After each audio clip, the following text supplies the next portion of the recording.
So here we are, the final outcome. Fitness components, all that sort of stuff, activity analysis, that was the first one. This is the big final few chapters, final outcome. You'll have a couple of sacks relating to this stuff, but it is literally the last outcome in your PE, VCE, PE careers. So let's get into it. So we're looking at the principles of training. I just thought I'd stick a photo of myself in there in my prime.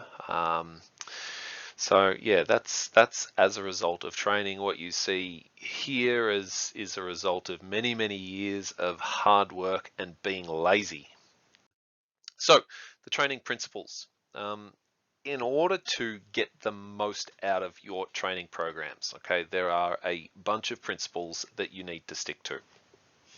Okay, and you can see the principles there. You've got frequency, specificity, intensity, duration or time, type, progression or overload, as it's sometimes referred to. They're the most common ones. So these are the ones that you tend to see quite a fair bit about.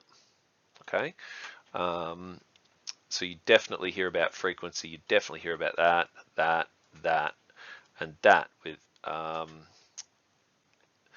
they're probably the more common out of this group here.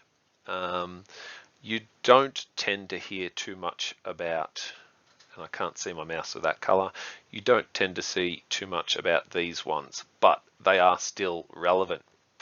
Okay, so in order to get the most out of a training program and get the most benefits, you should make sure that your training program adheres to these. And later on in the SACs, you will have to design a training program, and you'll probably be even asked in the exam to, comment on the effectiveness of someone's training program and whether or not it adheres to those specific principles. Okay, so commit them to memory.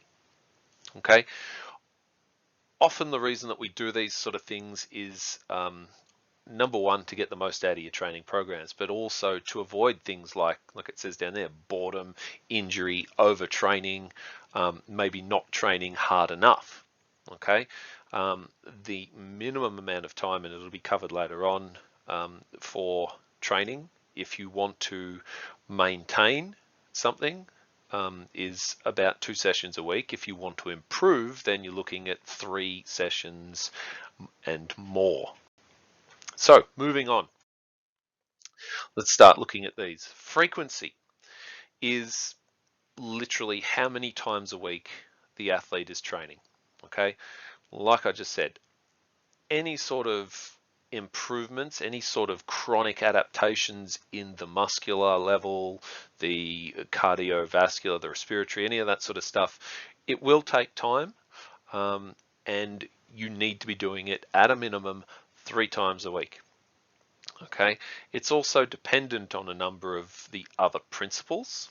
Okay, but what you need to keep in mind is there time for that rest and recovery from the catabolic effect of training? So catabolic is essentially, it's that tear down of the microscopic tears within the muscles, breaking apart those fibers as a result of the training. So it's all well and good to have the training session and microscopically alter the build of your muscles. That's great, but if you keep doing that session after session after session without giving your body time to recover, then you're going to put yourself at risk of injury. So you need that time for recover, because that's when that anabolic effect, and you've probably heard the term anabolic with steroids, and that's essentially what it's doing. You're using the drugs to increase the speed excuse me, at which the muscles repair themselves. So the anabolic effect is it's the repair of muscular tissues. Okay, so frequency 3 times per week at a minimum. Look, 3 to 4 times. Anything less than 3, all you're doing is maintaining the levels that you currently have. The next one that should be followed is intensity, which is how hard someone is working in one session. Okay, it's important in terms of the training program in the sense that if you're not training at the right intensity, then potentially you are training the wrong energy systems. So let's say you're a marathon runner, you aren't going to want to be training in that anaerobic zone because it defeats the purpose. It's not helping you, okay? Likewise, if you're a 100-meter sprinter, you're not going to be wanting to train the anaerobic glycolysis system. You're not going to be wanting to train the aerobic system. You're going to specifically wanting to be drilling down into that ATP. Okay, so doing a lot of short sprints with a long recovery to allow your body the time to replenish that ATP PC. And there are different ways to record intensity, and you may remember it from year 11, you may not, but you can, your percentage of your maximum heart rate, you can look at the rate of perceived exertion, you can use accelerometers and heart rate monitors, and they're commonplace now. You'll find them in phones, in Fitbits, in smartwatches, all those sorts of things. You can even go onto eBay and pick up your super cheap kind of $9, $10 jobs, and they will monitor heart rate as well. Accuracy levels, well, who knows, okay? And then you can also get intensity from GPS data. You can look at, like we did with the activity analysis, you can look at the zones that people are in. Is it zone 6? Is it zone 1? Where is it in terms of those? And you can work out, obviously a sprint at 20, 30 kilometers an hour is going to be pretty high intensity. So if you're wanting to find information on the heart rate monitoring, rate of perceived exertion, that sort of thing, you need to be looking on page 289. There's a couple of tables there. I didn't actually include them in this. Moving on. We have our training zones. Okay, we can improve our fitness levels. We can improve the body's ability and the energy system's ability to deliver the energy to the working muscles. And what we have here, and this is straight out of the textbook, and it's found on page 190.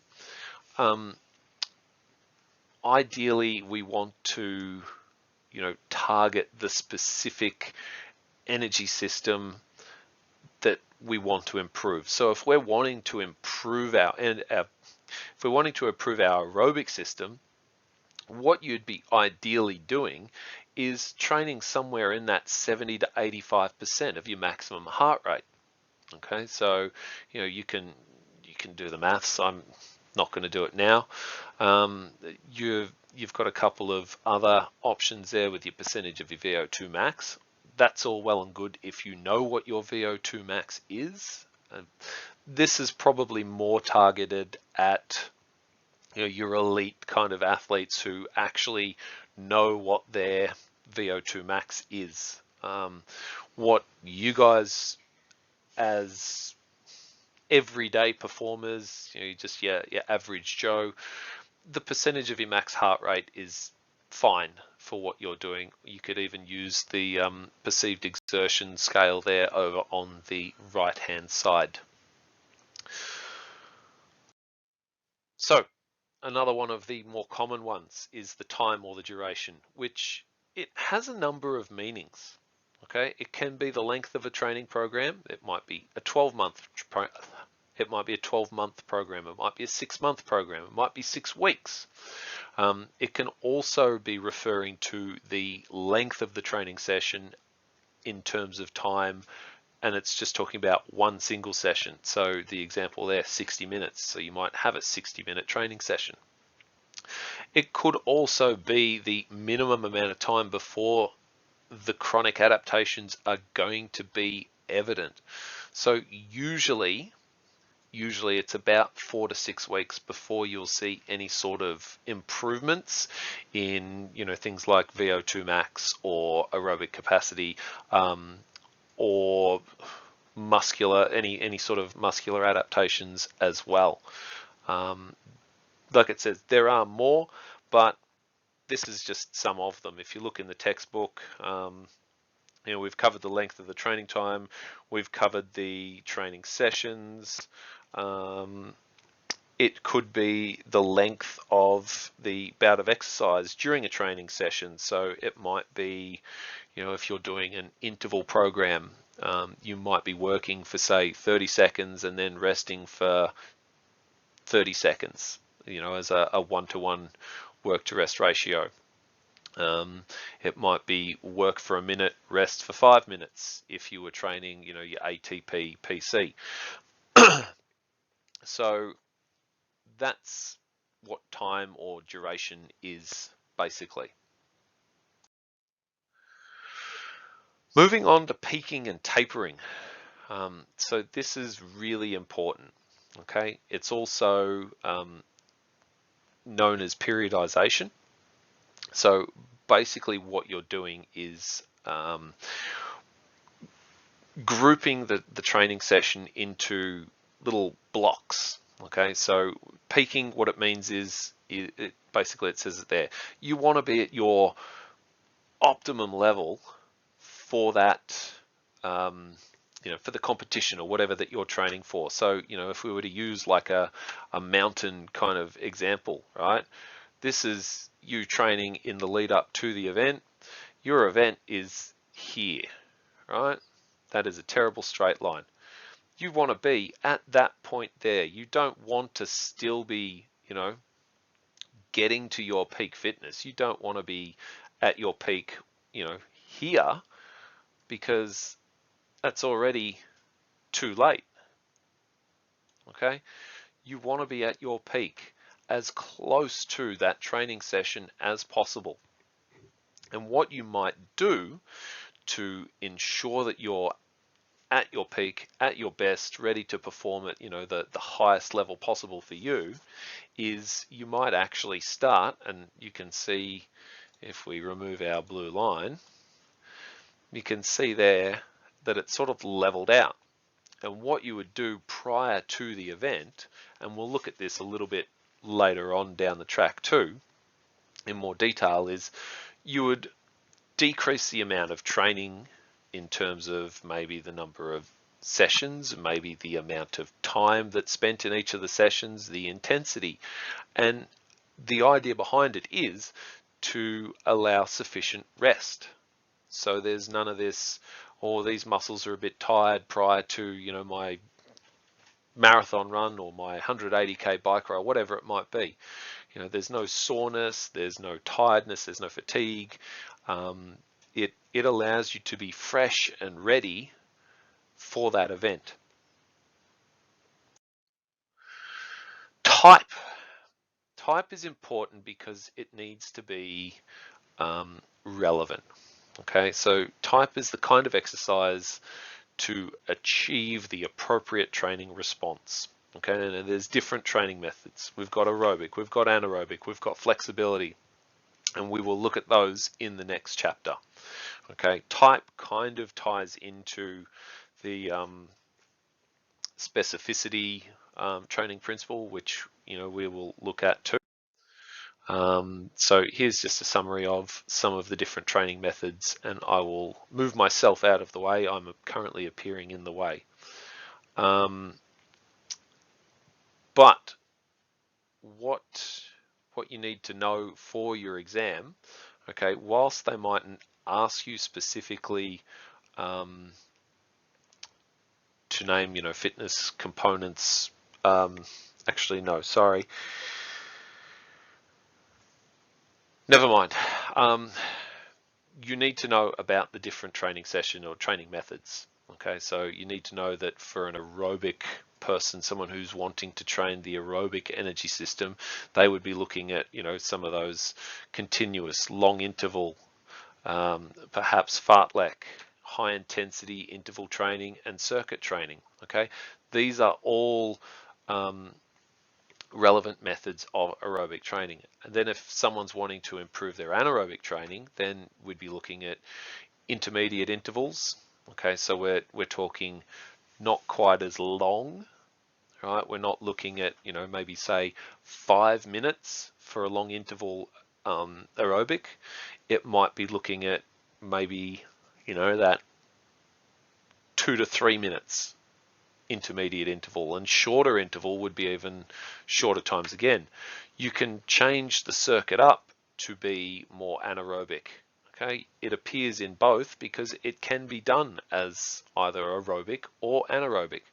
You might choose weights, you might choose plyometrics, which we will look at these, but plyometrics, you would commonly see these in things like you know, basketball and netball and those sort of sports and events that require a lot of power, muscular power. So remember, muscular power was that ability to exert a maximal contraction, but with speed as well. So doing it really, really quickly. And then finally, we've got our flexibility training methods. So we've got static stretching. So static being, you know, still, okay, not static stretching is generally the stuff that is done post session or prior to, you know, where you might lean up against the wall and just stretch your hamstrings, or sorry, not your hamstring, your quadriceps, or perhaps you'll stretch your calves by trying to push the wall over, that sort of stuff. Dynamic stretching is more meant to simulate the game sort of style more. It's more, there's more movement involved. Okay, look, without getting into all of these, we will look at them more down the track. Okay, so these are the training methods that, you know, get used or can be used, and you definitely should be remembering those for the exam purposes and SACs as well. So this is what we're talking about with specificity. Okay, so the training that you're doing, it has to basically match the activity or the sport that you're trying to train in.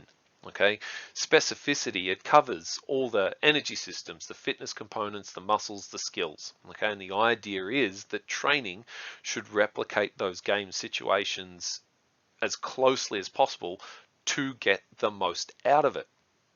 Now, I'm pretty sure we've talked about this in the past. I can't remember, but you know, we've got an example here, which again has been taken straight out of your textbook, and I need to find it. I thought it was taken out of your textbook.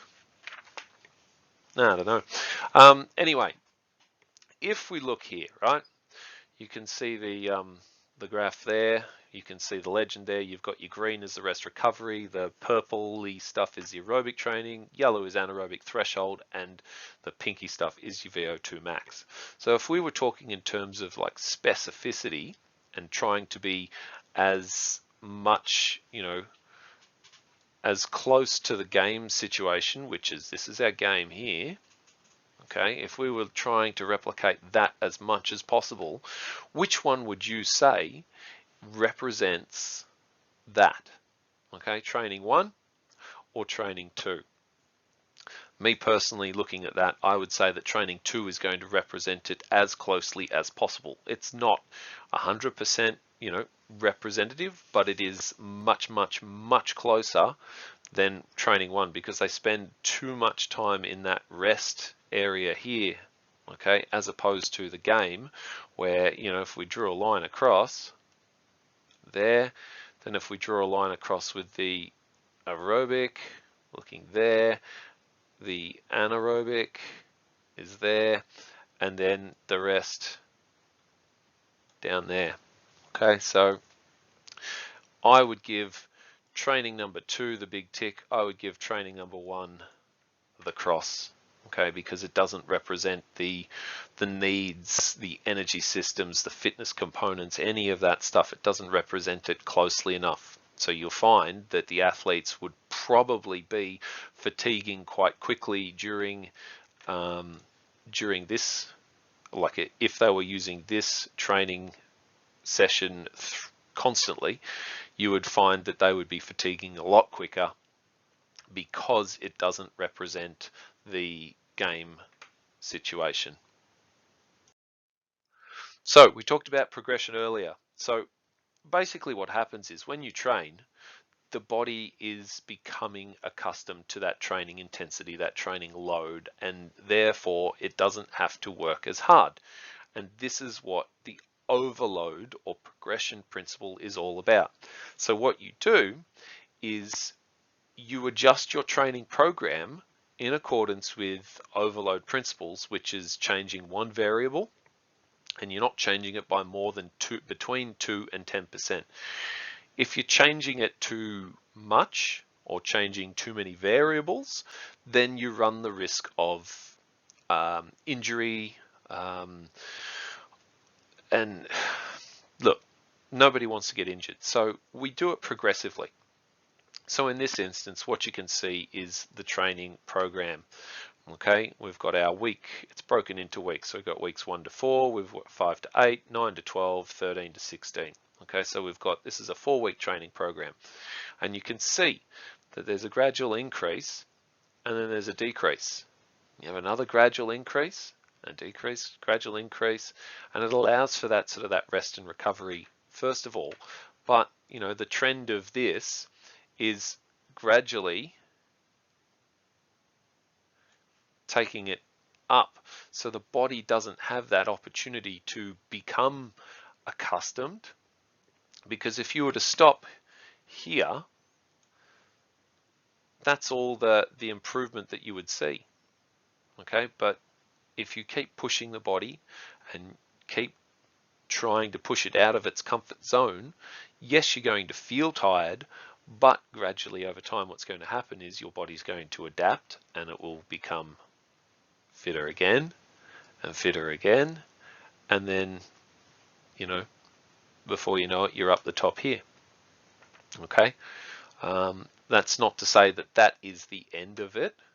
You could definitely keep pushing yourself harder and harder. So in this instance, we're looking at the training load or duration. Maybe that's 16 kilos. Maybe it's 16 minutes. Who knows? 16 minutes, 17 minutes, 18 minutes. Then have a, you know, a lighter session. Go back up, 17 minutes, maybe 18 minutes, 19 minutes, and then gradually work up again. So now looking at, again, the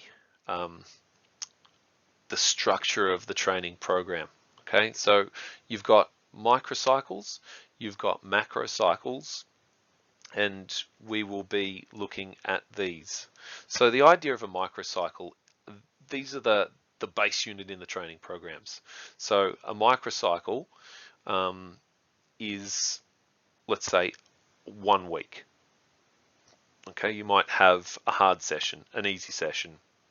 You might have a rest, you might have work hard, and then you might keep repeating that process. So if we, you know, we were to draw our Monday, Tuesday, this is going to be really bad, Wednesday, Thursday, Friday, Saturday, and Sunday, and then we, you know, draw it in. This is terrible. I should be doing this on my other computer. All right, so you might do a hard session, then you might have an easy session, then you might have a rest day. Okay, you might have a hard, easy,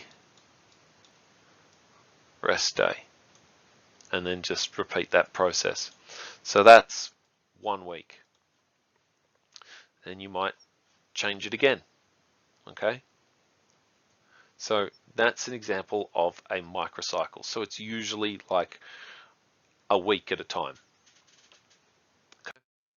Then you have the mesocycle, which is a number of those microcycles placed together. So the mesocycle, this is the bigger group. So you might have, you know, like we had that graph before with your 4 to 12 weeks, you'll have your preparation, you'll have, which is building the basis for your, you know, your fitness levels. Then you might move on to the competition phase. So this is where you want to start peaking. Okay, and then your transition is post post-event. Okay, so typically you might find 4 to 12 weeks. Okay, so 1 week, remember, is a microcycle. So in the mesocycle, you've got 4 weeks for your preparatory. Ugh. Then you've got another 4 weeks for your competition, maybe another 4 weeks for your transition. So that is a mesocycle. Then we have our macrocycle, which is a number of mesocycles and usually covers a period of about 12 months. So this is one full training program. Okay, so athletes might have programs that consist of more than one macrocycle. Have a think about who that might be, and then we'll come back to it. All right, did you have a think about it? It was only a short pause. So people like, Olympic athletes and those sort of people that their event comes around once every, 4 years or so. Okay, so like World Cups and Olympics and Commonwealth Games and those sort of people, they're going to have more than one macro cycle. They'll probably have, world championships in between all of those sort of Olympics, and they'll have trials and so on and so forth. So they're going to have more than one macro cycle. So here's an example of a large macrocycle. We've got a Commonwealth Games athlete. So 2004, the first macrocycle, they'll be working on building the building blocks. So agility, flexibility, strength and power. 2005, they'll be looking at their technique and competitive events. So they'll really have a focus, drilling down on competition things. And that's an example of a 2-year period before the Commonwealth Games, which would be considered a macro cycle. Okay. There are other examples, but this is just one of. So getting back into the training principles, these are probably some of the less spoken about ones. So individuality. We know that everyone's different. Okay, that's what makes everything so interesting in the world. Okay, everyone is going to respond differently to training methods, to the sessions, and there's a whole heap of reasons. Well, actually, there's not a whole heap, but there's a few reasons why one athlete will respond differently to another one. Okay, genetics is number one. All right, we are born a certain way. Obviously, we have all the fast twitch fibers that we're ever going to have. We've got all the slow twitch fibers. Some of us are predominantly, geared towards being better long distance runners, and will be literally no good at any sort of sprinting, whereas others are built for that power and that speed side of things. So, genetics comes into it.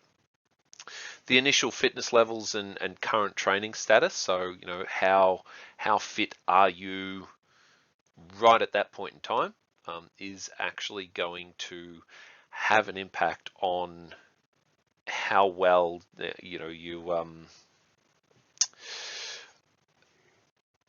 it's no good. I'm having a mental blank.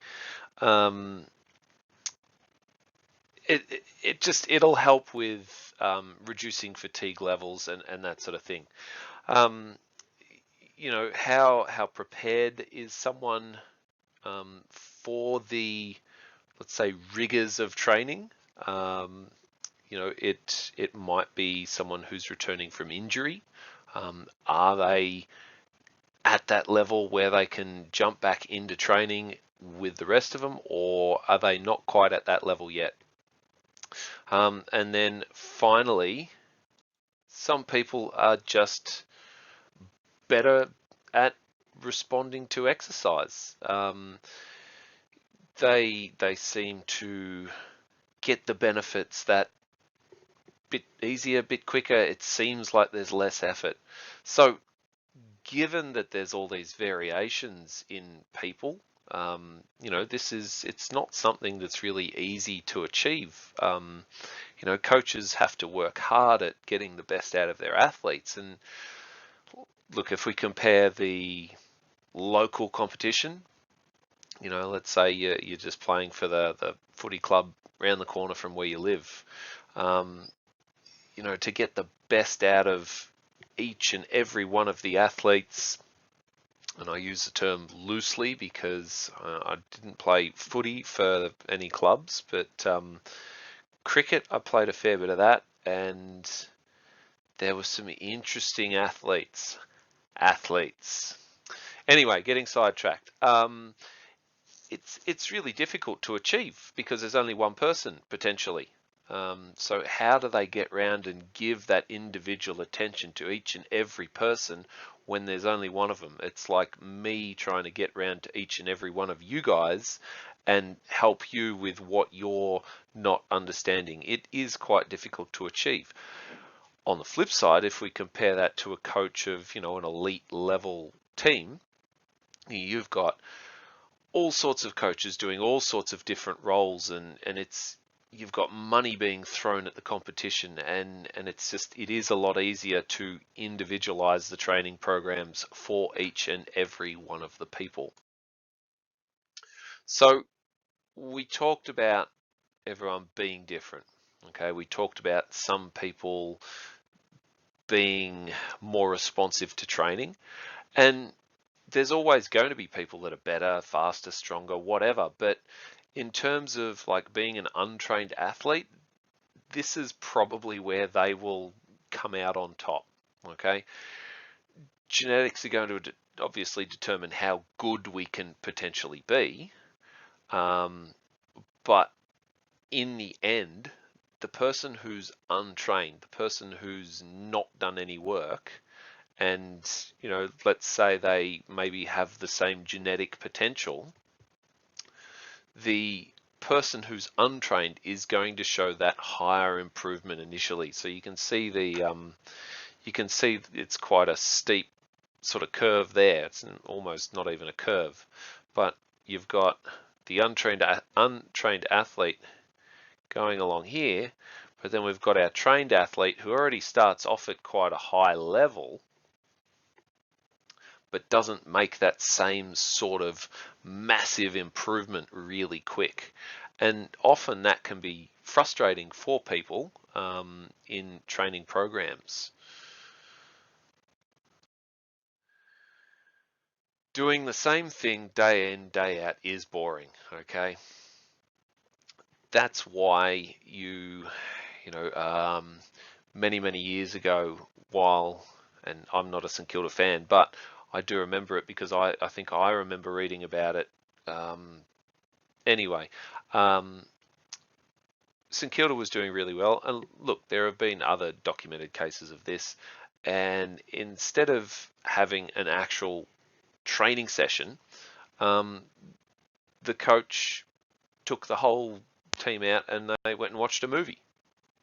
They did something just completely out of the blue, completely different throughout all the training and all that sort of stuff. It was only one session, but the psychological benefits of doing that can be really, really, really good. They can be massive. It can be, almost like starting a new season sort of thing. It regenerates you, it reinvigorates people. But the trouble is that it's got to be one of those things where it's a once-off. It can't be, you can't be sacrificing the other principle of specificity. Okay, there's no point being a footballer and just constantly being on the bike or going for runs all the time. Number one, it gets boring. Number two, it's not sport specific, which is what in the end you're actually trying to do. You're trying to improve yourself for the purpose of that sport. So once in a while is not a bad thing, but doing it too much, it's going to have an impact. Maintenance. So after the training's taken place, it's really, really, really easy to lose those benefits, which is called detraining, which we'll look at in the next slide. So basically, in a nutshell, to keep what you've got, you need to train in that specific area at least 2 times a week. Okay. Some reasons why you might need to maintain the levels is because you might be playing a seasonal sport, cricket, football, particularly football, because of the high aerobic nature of the sport. Any gains that have been made throughout the season with training, you don't want to lose those in the off season, because then you've got to build it all the way back up again. So the idea is that, yes, okay, whilst you mightn't be training as hard and as often, but there would probably still be an expectation to go out and at least, maintain those levels of aerobic fitness through the off season. Another reason, perhaps the athletes reach the levels required, and they need to maintain those levels in the short term, and they can go on and focus on other aspects of their game. Maybe skill work, maybe team tactics, whatever it could be. Detraining. So we talked about this just before. So it's also called reversibility. Basically, in a nutshell, training results are lost much quicker than they're gained, and you might stop for any number of reasons, one of which injury and illness. Years and years ago, I was running quite regularly, sort of 3-4 times a week, and I was also playing a bit of mixed netball and suffered an injury as a result of mixed netball. I kept playing the netball matches, but it was to do the same amount of running that I was doing. It was quite difficult, and I stopped. So yeah, look, I would have lost all those results that I had gained, and you can see from the table there just how quickly it can be lost. After 3 weeks of no training, you can lose almost 10% of the VO2 max gains that you had made. So let's say you'd taken your VO2 max from 40 to 45, 50. You're losing like 4 or 5 liters. So it can be quite a significant drop, and then it's really hard to get it back. Finally, I think overtraining. You've probably heard the no pain, no gain statement thrown around a lot. Okay, the idea of the training program is that there will be some soreness. Okay, it's part of the process. You want those microscopic tears in the muscles. That's why you're doing it. Okay, but there needs to be that recovery time in the program to get over that soreness. Okay, yes, the soreness is a good thing, but no, the soreness shouldn't be a persistent thing. And when you've got that persistent sore, heavy muscles, the constant fatigue, the decreased concentration, and there's a variety of signs. I only put in a few. What are we? Page 300.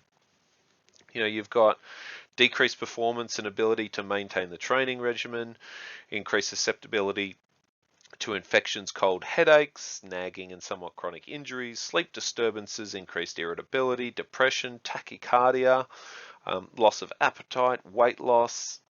So there's lots more, but you need to have the structure in the program where the rest and recovery periods are built into it, because that's when the training gains are seen, not from doing the training session week in, day out, and having no rest whatsoever, but it's during those rest periods.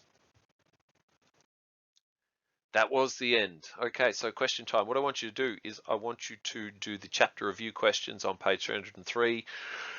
I'm only going to set you one question, okay? It is looking at James, a 27-year-old sedentary male. He's going to start an aerobic training program with the aim of completing 10-kilometer fun run in 6 months' time. Okay, so I want you to have a go at those questions, A, B, C, and D. No cheating either. I will set up an assignment in Teams that you can submit the response to. That's all, guys. Good job.